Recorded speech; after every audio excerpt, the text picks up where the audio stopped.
ಮಂಡ್ಯದಲ್ಲಿ ಮೈ ಶುಗರ್ ಸಕ್ಕರೆ ಕಾರ್ಖಾನೆಯಲ್ಲಿ ಕಬ್ಬು ಅರೆಯುವ ಕಾರ್ಯಕ್ಕೆ ಜಿಲ್ಲಾ ಉಸ್ತುವಾರಿ ಹಾಗೂ ಕೃಷಿ ಸಚಿವ ಎನ್ ಚೆಲುವರಾಯಸ್ವಾಮಿ ಇಂದು ಚಾಲನೆ ನೀಡಿದರು. ಈ ಸಂದರ್ಭದಲ್ಲಿ ಶಾಸಕ ರವಿಕುಮಾರ್ ಗಣಿಗ, ವಿಧಾನ ಪರಿಷತ್ ಶಾಸಕ ದಿನೇಶ್ ಗುಳಿಗೌಡ, ಮೈ ಶುಗರ್ ಸಕ್ಕರೆ ಕಾರ್ಖಾನೆ ಅಧ್ಯಕ್ಷ ಸಿಡಿ ಗಂಗಾಧರ್ ಸೇರಿದಂತೆ ಮತ್ತಿತರರು ಉಪಸ್ಥಿತರಿದ್ದರು.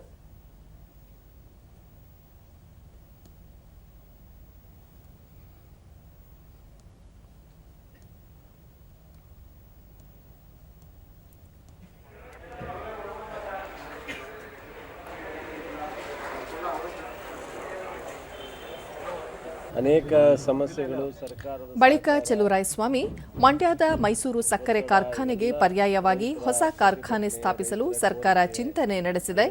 ಇನ್ನೂ ಒಂದು ವಾರದಲ್ಲಿ ಈ ಬಗ್ಗೆ ಸಭೆ ನಡೆಸಿ ಅಂತಿಮ ತೀರ್ಮಾನ ಕೈಗೊಳ್ಳಲಾಗುವುದು ಎಂದರು. ಕಳೆದ ಕೆಲ ವರ್ಷಗಳ ಕಾಲ ಸಕ್ಕರೆ ಕಾರ್ಖಾನೆ ಸ್ಥಗಿತಗೊಂಡಿದ್ದು, ಈ ವರ್ಷ ಯಾವುದೇ ತೊಂದರೆಯಾಗದಂತೆ ಕಾರ್ಖಾನೆ ಆರಂಭವಾಗಿದೆ. ಮುಂದಿನ ದಿನಗಳಲ್ಲಿ ಕಾರ್ಖಾನೆಗೆ ಲಾಭ ಆಗುತ್ತದೆ. ವಿದ್ಯುತ್ ಬಿಲ್ ಮನ್ನಾಕ್ಕೆ ಸರ್ಕಾರಕ್ಕೆ ಮನವಿ ಮಾಡಲಾಗಿದೆ. ಈ ಬಗ್ಗೆ ಮುಖ್ಯಮಂತ್ರಿ ಜೊತೆ ಚರ್ಚೆ ನಡೆಸಲಾಗುವುದು ಎಂದು ತಿಳಿಸಿದರು.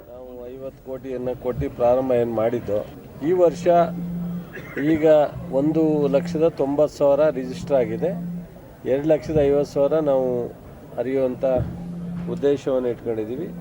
ಸೊ ಅಲ್ಲಿವರೆಗೆ ಖಾಸಗಿ ಮತ್ತು ಅಡಿಷನಲ್ ಆಗಿ ಬರ್ತಕ್ಕಂಥದ್ದನ್ನು ನೋಡಿ ಆಡಳಿತ ಮಂಡಳಿ ಅಧಿಕಾರಿಗಳು ಶಾಸಕರ ಸಹಕಾರದಿಂದ ಮಾಡ್ತಾರೆ.